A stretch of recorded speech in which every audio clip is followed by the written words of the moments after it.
Assalamu alaikum Lauren Butayım. Mayak berge makul bolğandyga rahmat. Musulman ümmetü öte оор кездерде башыдан өткөрүп атабыз.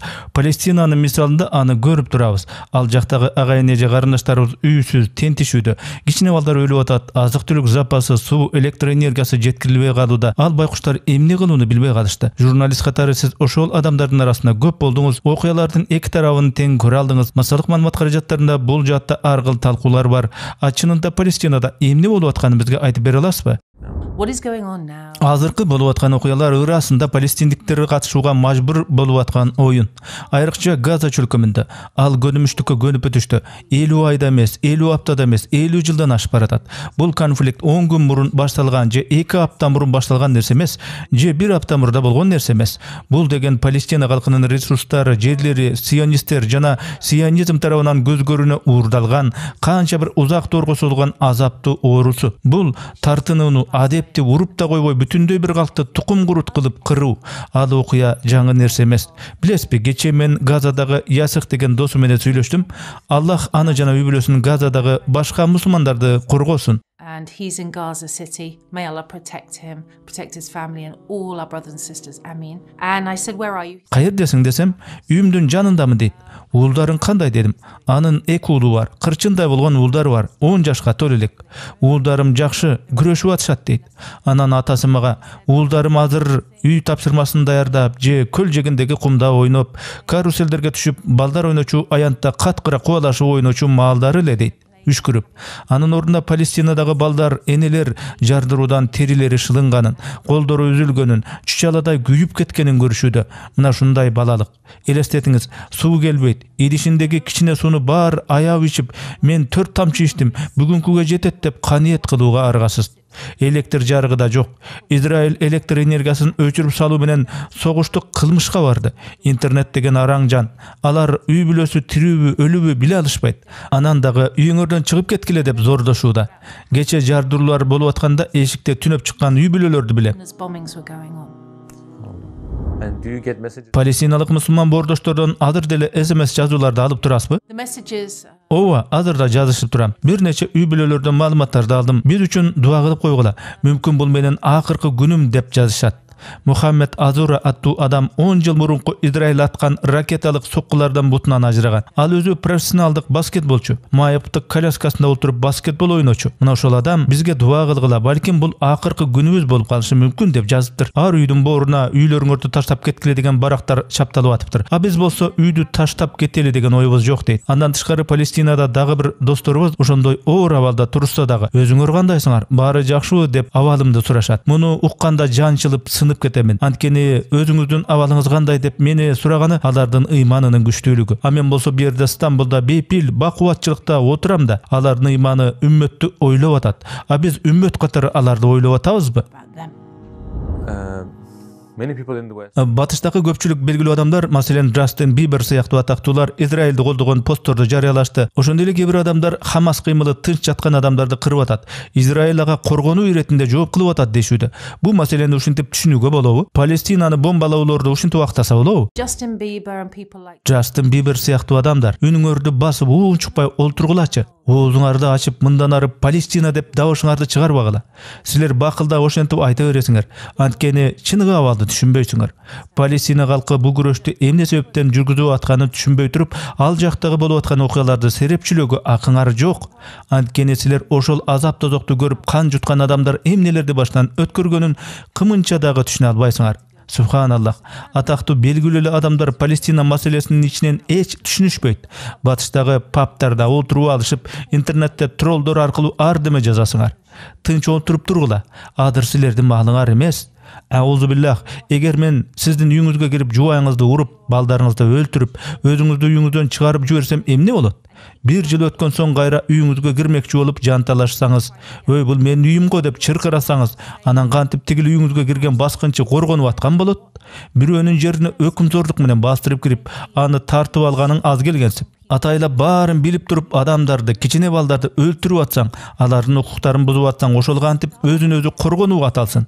Алар башынан баштап эле бирөөнүн жерин басып алууну көздөп, ошону самап келген. 2 апта мурда эле Израилдин премьер-министри Нетаньяху Евросоюзда туруп, же Бириккен Улуттар уюмунун трибунасына туруп, палестиндиктердин жерлери такыр калбай калган картаны колуна кармап турбады беле? Алар эптеп эле өздөрүнүн баскынчылыгына шылтоо издеп атышат. Бирок миң калп айтса дагы алар баскынчылык планын мурдатан көздөп келгени чын чыгып атпайбы? Израиль массалык маалымат каражаттарынан, сионисттик саясатчылардын оозунан, Израилдин тарапкерибиз деп какшангандардын оозунан палестиндиктерди талкуулоо керек, балдарын өлтүрүү керек, жерлерин тартып алгыла, аларга кордук көргөзүп кыйнагыла, Египетке аларды кууп салгыла деген гыжырдануулары да жөн жеринен эмес. Бул израилдиктердин өзүн-өзү коргонуусу эмес, бул бир бүтүндөй калкты тукум курут кылып кыруу. It's very, very clear. That's not self-defense. That is ethnic cleansing. That's depopulation. Адам пенде макылыгы катары биз бирөөнүн колун сындырып атканын көрсөк, аны көрүп боорору сезимибиз күчөйт эмеспи? Израилдин ташбоордугу адамды аябаган кара мүртөз ташбоор сезими эмнеден улам болуп атат? Тиришумдуктай кылмыштарды кылып атып, алардын ойлонуу образында эмнелер болуп атат экен деген суроо пайда болот. That's a really good question. Бул чынында жакшы суроо. Кимдир бирөөнүн кыйналып, ооруп атканын көрүп туруп, ага боор ачуу, бул барып турган гумансыздык. 1948-жылы сионисттик Израиль мамлекетин түптөшкөн кезден тартып эле гумансыздык кадамдары ташталган. Алар жерлерди басып алуу саясатында арабтарга жана палестиндиктерге кадимки бир айбандарга жасагандай эле мамиле кылып келишти. Малды тиги жерге, бу жерге оттотуп койсо боло берет деген мамиле кылышкан. Аларда арабтар деле, мусулмандар деле, палестиндиктер да кадимкиде адам баласы деген түшүнүк түбүнөн жок. Бул өтө коркунучтуу нерсе. Бул бир калкты тукум курут кылып кырууга болгон бир шылтоо. Бир элди бүтүндө кыруу, жоготуунун 10 кадамы деген сыяктуу пландар да бар экен. This is very, very dangerous, and it is one of the markers of impending genocide. There is a famous list which gives the 10 steps towards genocide. Анын негизги жолдорунун бири гумансыздык. Ал сионисттер Палестин балдарын бала катары деле эсептешпейт. Алар кичинекей балдарды Хамастын тарапкери деп карашат. Бирок мен 6 айлык бөбөктөр шайлоого барып добуш бергенин өмүрү көрбөптүрмүн. Рас ушунча ачык сөздөрдү айтып аткан соң, андан дагы ачыгыраак нерселерди айталы. Газаны алар ачык асман алдындагы түрмө деп атап алышыптыр. Ооба, туура эле угупсуз. Бирок андай эмес. Ал түрмө эмес эле, ал деген концлагер. Келгиле барды эле өз термини менен атабайлыбы? Ал термин бирөөгө жагат же жакпайт деп кылчактабайлы. Көзгө көрүнүп турган нерсени так айкын айтып көнөлү. Эмне үчүн Газа аймагын концлагер деп атамын? Муну баса белгилеп айтуу аябай маанилүү. Негизи түрмө деген өзү эмне? Ал кылмышкерлер камалган бир жай. Ал эми тиги Газадагы палестиндиктер ачык асман алдындагы түрмөдө экен десе, көзүңүзгө түрмө элестебесин. Бирок Палестинадагы аялдар, балдар, эркектер эч бир кылмыш жасабаса, эмнеге түрмөдөгү кылмышкер деп аталышы керек? Ооба, туура айтасыз. Ооба, демек алар түрмөгө камалгыдай кылмышкер эмес экен. А экинчиден мейли түрмө деп калдык. Ошол түрмөдө да кылмышкерлерге түрмө кайтаргычтар 3 мал тамагын берип, медициналык жактан кароого алып, эң негизгиси таза суу берүүгө акысы болушу керек. Ошондой эле түрмөдөгүлөр жакын туган туушкандары менен маал жолугуп сүйлөштүрүлүп турат го. Андан тышкары түрмөдөгүлөрдүн деле эркиндикке чыкчуу мөөнөтү бар. Ал эми Газадагы мусулмандар болсо 16 жыл бою жогорудагы укуктардын бирине да эмес. Адамдар ушул маселенин тереңин түшүнбөй атышкансыз. Мен Кипр аркылуу Израилдик тоскон тосмолорунан өтүп, анан Палестинага өттүм. Палестинага өтүүгө мындан бөлөк жол жок экен. Палестиндиктер, израилдиктер көзөмөлдөгөн мыйзамсыз деңизден балык тушкан балыкчылар сыңар. Газа аймагы эл аралык пайдасыз бир келишимге байланган деңиз. Алар балыкчыларды каалаган чакта каалагандай кармап, өлтүрүп, уруп жок кылышат. Палестиндиктердин киргени да, чыкканы да көзөмөл. Айрда же палестиндиктердин бир аэропорту же темир жолу жок. Ал шордуларды ары бери ташып турчу автобустук каттамдары жок. Андыктан ал системаны концлагер деп атаган эле жөндү. Палестиндик аялдарды, балдарды, эркектерди Израиль бийлиги басынтып өздөрү каалагандай тескешет, кордошот, чүнчүтүшөт. Палестиндиктердин саясий диний көз караштары үчүн, кайсы улуттан экени үчүн күнөөлөп, израилдиктер аларды каалагандай кордошууда. Газадагы эл мына ушундай кордуктарды, азаптарды көрүп келатышат. Ал концлагерди сионист еврейлер бомбалап атышат. Мына ушундай кебете. Тарыхтын ар кыл кезеңдеринде ал аймак бирде еврейлердин, бирде христиандардын, бирде мусулмандардын ээлигинде болуп келди. Кайсы элдин тушунда ал аймакта өзгөчө бейпилдик өкүм сүрдү жана эмне үчүн? үчүн. Билесизби, тарыхтын айрым бир учурларына ой калчасак жарашат. Канткенде Иерусалимде тынчтык орнойт деген ойлор келет.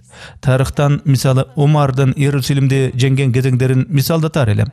Христиандар крест алып жүрүүчүлөр 1000 жыл мурда Иерусалимдеги бүт тургундарды, еврейлерди кырып канга бөлөгөн эмеспи? Ал эми Умар Иерусалимде багытканда мен христиан чиркөөсүндө намаз окубайм деп айткан. Мен көчөдө эле намаз окуймун, анткени чиркөөнүн да бүлүнбөй тура бергенге акысы бар деген. Бул тарыхта болгон окуя. Али күнгө чейин ал жерде христиандардын сыйынчы чиркөөсү ошол бойдон турат. Ал эми ошол эле аймактын бир бурчунда Умар атындагы чакан бир мечит бар. And to this day there is the Church of the Holy Sepulchre, one of the holiest sites in Christianity, and around the corner a tiny little mosque called Masjid Umar. Right? And then Андан кийин еврейлер ошол калага кайра кайтарылган доорлор болду. Мухаммад саллаллаху алейхи вассаламдын досунун халифтик кылган кезеңдеринде болду бул окуялар. Ушуну билет белеңер. Алар еврейлердин кайтып келүүсүнө эч тоскоолдук кылган эмес. Андан кийин бийликте Осмондор турду. Ошондон кийин 500 жыл бою 3 башка дин чогуу чаран ынтымакта, өсүп өнүккөн империянын канатында жашап келишти. Ушундай шартта ынтымак албетте болот, бирок сионистердин бийлиги менен бул ынтымак ишке ашпайт. Себеби алар мамур-жумур ынтымак жашоону каалашпайт. Алар еврей мамлекетин гана, еврейлердин Иерусалимин гана түзгүсү келет. Ал өлкөдө христиандар же мусулмандар болушун каалашпайт. Муну биз айкын түшүнүп коюшубуз керек. Себеби сионисттер ачык эле өз мүдөлөрүн ачыктап атышат го. Сизге бир суроо бергим келип атат. Ошол Палестинада жүргөн кезиңизде эсиңизде калаарлык, эстен чыккыс бир окуялар, учурлар болду беле? Газадабы? Мен Бейт Ханунда бир нече жыл мурда болгомун. Израиль тарап өкүмзорлук менен тосуп алган темир тикенек зым тосмого жакын жайгашкан бир үй бүлөгө мейманчылыкка баргам. Ал үйү кадимки бир гаражга окшош эле болчу. Үй бүлө гаражда жашачу. Анан дагы ошол гараждын ичинде 12 адамдан турган үй бүлө жашайт экен. Апакеси мага үй бүлөсүн тааныштырды. Балдарынын кээ бирөөсүндө фосфор бомбасынын жарылуусунан алган күйүктөр бар эле.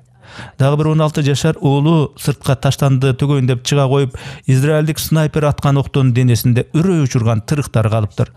Дагы бир кызы бар экен, израилдик согуштан улам катуу чочуп, ошондон тартып такыр сүйлөбөй шок абалында кала бериптир. Байкуш кыз такыр эле чочуп, стресстик абалда жүрөт экен. Бир маалда азан угулду. And it just went on and on and on. And then Ал кез 2012 жыл болчу. Мен ошондо мусулман элем. Төркү үйгө кирдим дагы көзүмөн жаш коюлуп ыйлап кирдим. Аллах, сен муну албетте кылган жоксуң, бирок мынтип улана берүүсү мүмкүн эмес. Аллах буларга жардам бере көр дедим. Анан балдардын апакеси бөлмөгө кирип, колун далыма коюп, кой ыйлаба. Эмнеге ыйлап атасың деди. Мен болсо, силердин абалыңарды көрүп ыйлап атамын. Согушту жек көрүп атам. Согуштун айынан силер аргасы ушундай кор турмушта жашап атканыңарга кейип, буулугуп ыйлап атамын дедим шулуктап. Анда ал аял, биздин айыбыздан ыйлаба чырагым. Биз бактылуубуз. Анткени Аллах бар экенин билебиз. Биз ага болгон ишенимибиз туруктуу бекен болсо, Аллах бизге бейиши менен сыйлашын билебиз. Алхамдулиллах деди. Көпчүлүк мусулмандар үйүбүздө колубуздан эчтеке келбей, палестиналыктарды жалдырап карап коюп отурабыз. Мен ал жакка кандай жардам бере аламын деп кыжалат болуп аткан мусулманга эмне сөз айтар элеңиз? Палестина боюнча кабарларды карап турсаң, кичине балдардын өлүмдөрү, ракетанын жарылуусунан башы денесинен жулунган адамдар, энелердин боздогону, аталардын кантырап жол бойлорунда каза болуп жатышы, керебеттердин жоктугунан жарадарлар жерде аянычтуу кыйкырып жаткандары, бүтүндөй бир райондордун кыйрап бүлүнүшү, талкаланышы, абага тараган кара түтүндөр, элдер ыйлап, кайдадыр качып ыйлап жүрүшкөнүн көрүп атабыз. Ошентсе да үмүттү үзүп койбогула. Аллах момундар менен бирге кезинде Мухаммад пайгамбар саллаллаху алейхи вассаламдагы согуштардын биринде желдеттер менен бирге чегинип, кайсы бир тоонун этегинде алсырап, кансырап, душмандары болсо аларды шылдыңдашып, карачы канча адамдарың, жакын тууган туушкандарың каза болду. Абалың ушул экен го деп мазактап турганда, пайгамбар саллаллаху алейхи вассалам душмандарга карап, биз менен силердин ортоңордо айырма чоң, биз тараптан шейит болгондор адыр жаннатта, а силердин тирүүңөр да, өлүүңөр да тозокто болот деди. Ыйык Куранда шейит болгондорду өлдү дебегиле, анткени биз билебиз, алар тирүү дейт. Менин тааныш мусулман ага энелерим дагы мага айтып калышат. Шейит болуп өлгөн адамдар кабырына көмүлгөн соң 7 жылдан кийин деле денеси мускус жыттанып, жаңы гана каза болгондой абалда көрүшүптүр. Палестинадагы ага эне же карындаштар согушуп жүргөн мусулмандардын жанынан периштелер жүргөнүн сезишиптир. Алар мага чалып, сиз ушул жака келсеңиз сонун болмок дешти. Мен аларга бомба түшүп аткан жерлерге менин болумду каалап атканыңар кандай дедим. Алар, эгер сезген болсоңуз, Сакина жерге түшүп периштелердин биз менен кошо аралашып жүргөнүн көрүп туйуп атабыз. Сиз да ошол сезимди көрсөңүз, сезсеңиз жакшы болмок дешти. Аллахтын керемети укмуш. Аллахка ишенгиле. Ыймандарды бекем кылгыла. Адыр ыйлай турган учур эмес. Адыр бекем күчтүү боло турган учур. Бекем болуу деген сөздүн жанында Палестина деген сөз тургандай болсун. Шайтан эмнени каалайт? Шайтан бизди алсыз, күчсүз болушубузду каалайт. Шайтан үмүттү үзүп коюшубузду каалайт. Жок, бул ислам эмес. Телефон чукулаганыңарды койгула. Жай намазды жайгыла да олтургула.